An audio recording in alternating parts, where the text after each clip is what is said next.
So guys अभी बज रहे हैं शाम के 7 और मैं शुरू कर रहा हूँ इस नए व्लॉग को। तो इस व्लॉग में क्या देखेंगे, इस व्लॉग में देखेंगे कि आज शाम 7 बजे से कल शाम 7 बजे तक कितना प्रोडक्टिव हो सकते हैं हम। तो 24 आवर्स में क्या क्या देखो, मैं स्टूडेंट तो मैं पढ़ाई करूँगा तो इस टाइम प्रोडक्टिव मेरी पढ़ाई हो सकती है। दूसरी मेरी एक्सरसाइज जो हमारी बॉडी के लेवल पे हो सकती है कि बॉडी को एकदम फिट एंड फाइन रखे। तीसरी चीज़, गोइंग टू बी यूट्यूबर, तो यूट्यूब पे वीडियो बनाऊँगा तो उसके लिए कंटेंट राइटिंग या कुछ भी ऐसे जो भी रिकॉर्डिंग वगैरह करूँगा तो वो सब प्रोडक्टिव में आएगा। और देखते हैं कितना ज़्यादा हम प्रोडक्टिव होते हैं इस ब्लॉग में। तो अभी एग्जैक्ट 7:03 हो रहे हैं। तो मैं एक काम करता हूँ, जो भी मैं 24 आवर्स में करना चाह रहा हूँ उनको मैं लिख ले लेता हूँ कि क्या क्या मेरे लिए मोस्ट इंपॉर्टेंट है, और उसके बाद देखते हैं कि उन सब चीज़ों में हम कितने प्रोडक्टिव रहते हैं। तो जो मेरे मोस्ट इंपॉर्टेंट की लिस्ट है वो मैं आपको दिखाता हूँ। सबसे पहले आता है स्टडीज़। एज अ स्टूडेंट मेरे लिए सबसे इंपॉर्टेंट है स्टडी करना। दूसरा यूट्यूब पे मैं नया चैनल स्टार्ट करा है तो उस पर वीडियोस बनाऊंगा, साथ में व्लॉगिंग भी करूँगा। तो ये दोनों चीज़ें पैरेलली चलती रहेंगी और इसमें आपको दिखाऊंगा कि कैसे ग्रोथ होती है कैसे नहीं होती है। अगर होती है तो आपको पता चल जाएगा आगे आने वाले टाइम पर। और तीसरी सबसे इंपॉर्टेंट चीज़ है एक्सरसाइज करना, जो कि अगर हेल्थ रहेगी तभी तो वेल्थ रहेगी। Then healthy food. Healthy food क्या है? तो हमारे लिए हेल्दी फूड वही है जो कि मम्मी बना के देती है, और कोई हेल्दी फूड नहीं। अब आप ये नहीं कि आप एक ही दिन में सारी डाइट चेंज कर दो, नहीं मेरे को ये चाहिए पीनट बटर ये सब वगैरह वगैरह नहीं। जो घर पे मिल रहा है बस वो खाना है। बस कोशिश करने की तला हुआ ना हो और ज़्यादा मीठा ना हो, जिसमें चीनी यूज़ ना करी हो। मीठा खाने का मन कर रहा है तो फ्रूट्स खाओ, और ऐसे ही देखेंगे, और नमक कम खाने की कोशिश करेंगे। एक्चुअली आपने देखा होगा जो मजदूर होते हैं उनका फूड क्या होता है। एक बार जब हमारा घर बन रहा था तो उस टाइम पे मैं जब लंच के टाइम पे मजदूरों के साथ बैठता था तो देखता था कि वो क्या खाते। तो उनके पास होती थी सूखी रोटी और वो मिर्च का अचार वगैरह होता था उस टाइप का, बस वो खाते थे। और उनसे उनकी बॉडी, उनके 6 पैक्स एब्स भी होते थे, उनकी बाइसेप्स भी होती थी, उनमें जो स्टेमिना जिसे कहते हैं। क्योंकि उनका काम था कि जैसे नीचे से ईंट उठा के ऊपर ले आना, या तो नीचे से मतलब कोई ना कोई सामान उन्हें नीचे से ऊपर करना होता था 2nd फ्लोर तक। तो इस चीज़ में उनकी बाइसेप्स भी थी, मसल्स भी थी, सब कुछ थी। तो इसका मतलब ये नहीं कि आपको एकदम से डाइट चेंज करनी पड़ जाए।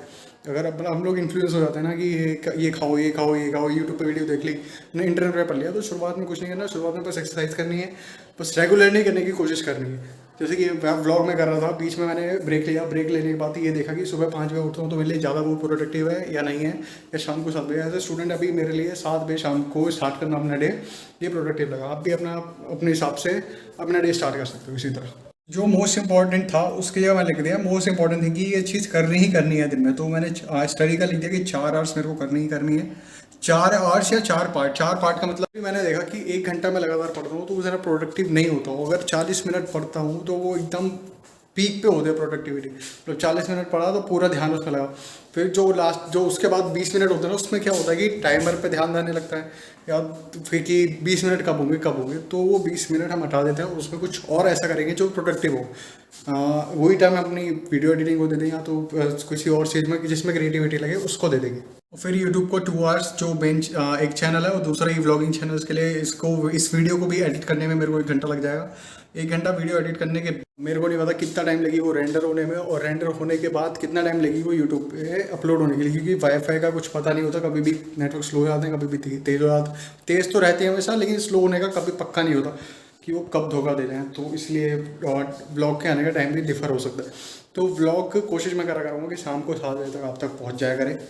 तीसरा लिया है कि 1 घंटा योगा करना है और 1 घंटा वर्कआउट कुछ भी ऐसे जिससे आपकी एक मसल ट्रेन हो पर डे। जैसे चेस्ट की मसल एक डे हो, दूसरी डे पे कोई और मसल हो। अब ऐसे ही हम लोग अपना डे अपना बना लेंगे, जो भी अपने को बेस्ट लगे वो कर लेंगे। और हेल्दी फूड, वही फूड जो घर पे बन रहा है वो खाना है। बस कोशिश करनी है वो तला हुआ ना हो। तड़के वाली दाल बननी है वो खाओ, सब इतना नुकसान नहीं करता हो। बस ये है कि कोशिश ये करनी है कि हम सब्जियां ज़्यादा खाएं और रोटी कम खाएं, चावल और दाल ज़्यादा खाएं और चावल कम खाएं। तो ये जो जो टास्क लिखे हैं, देखते हैं कि वो अचीव हो पाते हैं कि नहीं इन 24 आवर्स में। इसी तरह से आप वीडियो को पॉज करो, अपने टास्क लिखो और देखो कि आप वो टास्क को कर पाते हो कि नहीं। आप अगर इस वीडियो को दोपहर के 3 बजे देख रहे हो तो दोपहर के 3 बजे चालू कर दो, या जब भी आपको अच्छा लगे कि अपने अनुसार देखो कि किस टाइम पे आप ज़्यादा प्रोडक्टिव रहते हो। जैसे मैं शाम को 7 बजे स्टार्ट करूँगा तो शाम को 7 से 12 तक थोड़ा प्रोडक्टिविटी ज़्यादा रहेगी, 4 घंटे मिलेगी। लेकिन उस टाइम पे इस टाइम पे वर्ल्ड कप भी हो रखा है, तो उस टाइम पे भी मेरे को देखना पड़ेगा क्योंकि वर्ल्ड कप तो देखना है भाई। इंडिया पाकिस्तान का मैच है और फाइनल्स में पहुंचती इंडिया, या सेमीफाइनल्स में या क्वार्टर फाइनल्स में भी, तो सब देखने ही देखने। तो उन सब चीज़ों को भी देखेंगे कि इन सब चीज़ों को करने के बाद भी हम अपने टाइम को एडजस्ट करके कैसे हम लोग डेली ये सब अचीव कर पाते हैं। और जब एक टाइम पे ये हो जाएगा कि 4 पार्ट्स में हमने पढ़ाई कर ली, मतलब 4 आवर्स या 4 पार्ट्स में कर ली, तो धीरे धीरे उस पार्ट्स को बढ़ाएंगे। वरना अगर अभी से बढ़ाने लग जाएगी, कल ही मैं 6 कर दूँ फिर 8 कर दूँ, तो बोरिंग हो जाएगा, फिर वो लॉन्ग टर्म पे नहीं चलेगा। पहले इसको अचीव करने की कोशिश करते हैं कि 24 घंटे पे अचीव हो पाते हैं कि नहीं।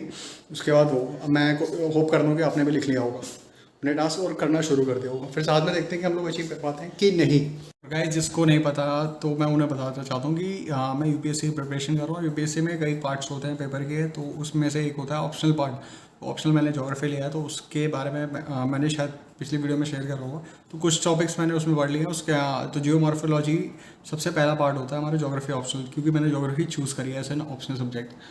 जो भी टॉपिक पढ़ना है उसको देख लो। डेन्यूडेशन क्रोनोलॉजी, इसके मैंने चैप्टर खोला कि इसमें क्या क्या पढ़ूंगा मैं। तो जब मैंने इसमें देखा तो एक चीज़ समझ में आई कि जो हमारे सिलेबस में से डेन्यूडेशन क्रोनोलॉजी है और इरोजन सर्फेसेस, ये दोनों टॉपिक इसी चैप्टर में कवर्ड है, इरोजन सर्फेसेस। तो ये देखते हैं कि 24 आवर्स में ये चैप्टर्स पहले ही कंप्लीट होते हैं, या तो हमारे जो 4 आवर्स या 4 आवर्स के मैंने 4 पार्ट्स कर रखा है, तो 4 पार्ट्स पहले ख़त्म होते हैं। देखते हैं किसकी जीत होती है। वो तो अभी इस टाइम पे ऐसे रीड कर रहा हूँ मैं कि अब अच्छे से रीड कर लिया, समझ लिया। उसके बाद जब मैं दूसरा पार्ट स्टार्ट करूँगा, जैसे क्लाइमेटोलॉजी है, जियोमॉर्फोलॉजी, वो ज्योग्राफी ऑप्शनल का दूसरा पार्ट, उसको चालू करूँगा तो इसकी आंसर राइटिंग प्रैक्टिस को स्टार्ट कर दूँगा। कैसे?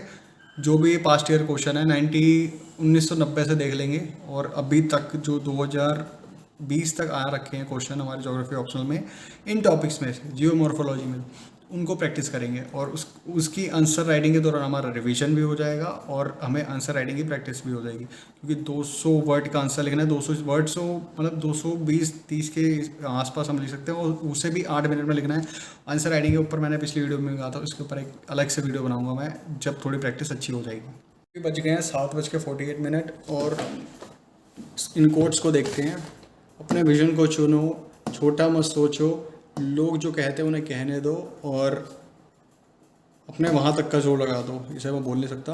खैर, अगर अभी नहीं तो कब, ये क्वेश्चन अपने आप से पूछते हैं और स्टार्ट करते हैं अपने डे को अच्छे से, प्रॉपर से। टाइमर की सेटिंग हो गई है। अब देखते हैं कितना हम लोग मतलब मैं पढ़ पाता हूँ इसको, और आप अपना चेक कर लेना आप कितना प्रोडक्टिव रह पाते हो अपने जो भी आप काम कर रहे हो उसको। तो मैं इसको टाइमर को स्टार्ट करता हूँ। 30 सेकंड ज़्यादा ले रखा है मैंने, क्योंकि 30 सेकंड थोड़ा वीडियो में भी कवर हो जाएगा। जैसे ये 3 सेकंड कवर हो चुके हैं, 4 सेकंड। सो गाइस, टाइमर बज चुका है, इसको करते हैं बंद। और जहाँ तक पड़ा है वहाँ पे लगा देते हैं कि मार्क। 40 मिनट में जितना भी कवर करना था वो कवर कर लिया। अब एकदम रुक जाना है, कुछ नहीं करना। 20 मिनट कुछ भी नहीं, पहले देखते हैं कि ऑब्जर्व करते हैं कि कितना याद रहा कितना नहीं। उसके बाद 20 मिनट बाद देखते हैं क्या करते हैं। जो 20 मिनट का रेस्ट करना था उसमें क्या क्या हुआ, उसमें मम्मी ने बुलाया, हमने कहा खाना खा लो। आज मेरा फास्ट है। फास्ट हफ्ते में 1 दिन रखना चाहिए। आप भी कोशिश करो, किसी भी गॉड का नाम ले लो, उनके लिए फास्ट रखो 1 हफ्ते में 1 दिन। और फास्ट में मैंने खाया है साबूदाना की खीर। खैर, अभी बज रहे हैं 9:18। तो चालू करता हूँ मैं अपना टाइमर। 40 मिनट तक फिर से कॉन्सेंट्रेट करते हैं अपने MIT के दूसरे पार्ट में। MIT मतलब मोस्ट इम्पॉर्टेंट थिंग्स का दूसरा पार्ट ख़त्म हो जाएगा। तो हमारा टाइमर फिर से बनना शुरू हो गया है। बुक को कर दिया है बंद। गाइस, अभी 10 बज चुके हैं। 10 बजे तक हमारे 2 टास्क ख़त्म हो चुके हैं। MIT का एक स्टडी पार्ट है, स्टडी में से 2 पार्ट हमारे ख़त्म हो गए हैं। तो यही फ़ायदा होता है शाम को अपना डे स्टार्ट करने का, कि जो शाम जैसे 7 बजे अपने डे स्टार्ट करा, तो 7 से 10 में 2 टास्क हो गए, वो भी पढ़ाई के। अगर यही मैं सुबह मॉर्निंग का रखता बाई चांस कि सुबह 5 बजे उठ के पढ़ूँगा, तो सुबह उठ के कर लिया। सुबह तो मतलब थोड़ी एनर्जी रहती है, हो जाता है, 1-2 घंटे अच्छे से फोकस हो जाता है। लेकिन उसके बाद जो होता है, उसके बाद क्या होता है, पूरे दिन थोड़ी थोड़ी थका, जैसे 10 बज के आप 10 बजे के बाद थोड़ी थोड़ी थकान होने लगती है। उसके बाद कुछ करने का मन नहीं करता है। और जब सुबह 10 बजे ही कुछ करने का मन नहीं करेगा, तो फिर सोचो शाम तक क्या हालत होगी। तो इसीलिए ये वाला मैंने टाइम टेबल चूज़ कर रखा है। इसमें दोपहर में बीच में हम अगर टाइम मिलता है तो एक पावर नैप भी ले सकते हैं। तो स्टडी के सामने कुछ ऐसा मैंने टेबल बना दिया। तो पहला वाला कंप्लीट हो गया, तो दूसरा हो गया। और इसमें टाइम मेंशन नहीं कर रहा। कल इसमें चेंजेस लाएंगे, कल किसी और तरीके से लिखेंगे। आज हॉरिजॉन्टली लिखा है, कल वर्टिकली ट्राई करेंगे इसको ये करने के लिए। अब यूट्यूब पे देखता हूँ, मैं यूट्यूब पे अपना कंटेंट सर्च करता हूँ, उस पर वीडियो बनाता हूँ और कोशिश करता हूँ कि हफ्ते में 2 वीडियो तो अपलोड कर सकूं, 2 नहीं तो 1 तो कर ही सकूं, क्योंकि वो जो दूसरा चैनल है उसमें क्या होगा, एडिटिंग थोड़ा ज़्यादा होगी और एडिटिंग में लगता है टाइम। पहले तो कंटेंट ढूंढो, कंटेंट ढूंढने के बाद वॉइस ओवर वगैरह कई चीज़ें करनी होती हैं, तो उसमें लग जाता है टाइम। तो उसके लिए भी देखते हैं, वो भी सब कुछ शेयर होता रहेगा आपके सामने। सो गाइस अभी 6:16 हो रहे हैं। मैं सोचा थोड़ी देर रीडिंग कर लेते हैं, तो अपना तीसरा टास्क भी कंप्लीट हो जाएगा स्टडी। सो गाइस टाइमर बज चुका है, 40 मिनट हो चुके हैं। मेरे को एक चीज़ शेयर करनी थी आपसे, जैसे कि टॉपिक से मैं पढ़ रहा था ये इसका जो भी सिलेबस में है, उसमें से कुछ टॉपिक ऐसे आते हैं ना जो हिट करते हैं और कुछ समझ में नहीं आता उसमें।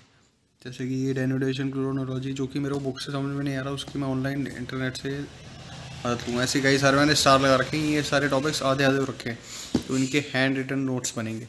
और ये सब तो मेरे को बुक में ही मिल गए थे, तो सब चीज़ आपको बुक में नहीं मिलेगी, कुछ चीज़ें आपको ऐसे भी ढूंढनी पड़ेगी तैयारी करते वक्त।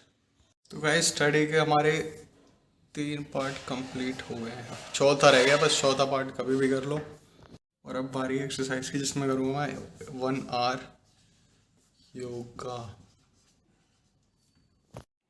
तो अभी बज रहे हैं 11:11 और मेरा लास्ट टाइमर, जो कि आज स्टडी का 4th पार्ट है, वो ख़त्म हो जाएगा। तो आज पढ़ाई का जितना भी टास्क रखा था मैंने, वो ख़त्म हो जाएगा इसके बाद।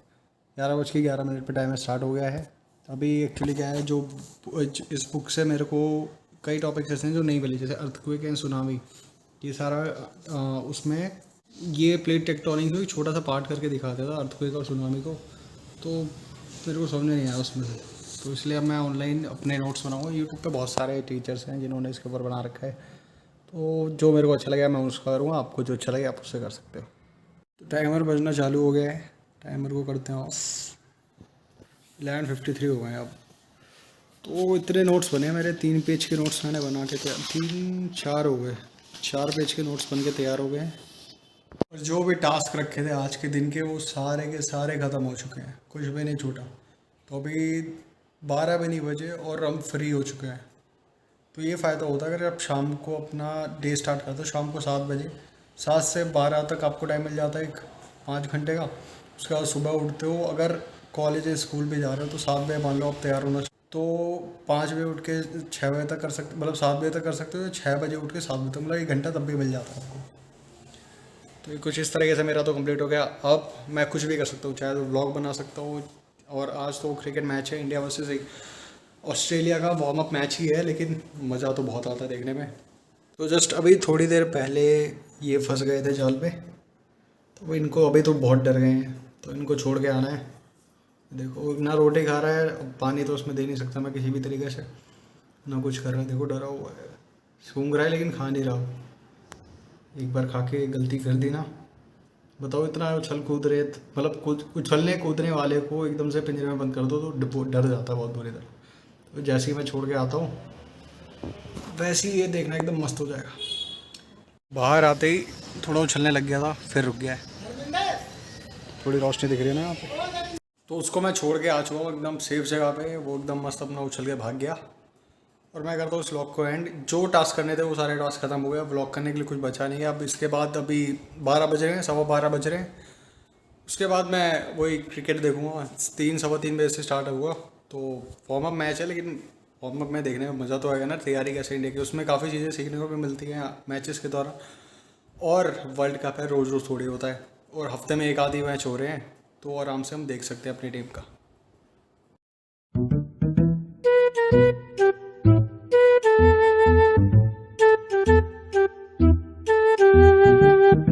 गुलाम मिला के हमारे पास एंटरटेनमेंट के लिए स्पोर्ट्स में सिर्फ क्रिकेट ही बचता है। फुटबॉल में इतना क्रेज़ नहीं है अभी इंडिया में, जो हमारे प्लेयर्स खेलते हैं उनके लिए तो नहीं है, बाहर वालों के लिए अब भी हो, जैसे मैसी वगैरह खेलते हैं, इन लोगों के मैचेस वगैरह सब देखते हैं, लेकिन जो इंडिया में फुटबॉलर्स हैं उनके बहुत ही कम देखे जाते हैं, मतलब इतना क्रेज़ नहीं है जितना क्रिकेट का है। तो भी फ़िलहाल मेरे को तो भाई क्रिकेट का बहुत ही ज़्यादा क्रेज़ है। तो कोशिश करते हैं कि आगे और भी स्पोर्ट्स को हम लोग चेयर अप कर सकें।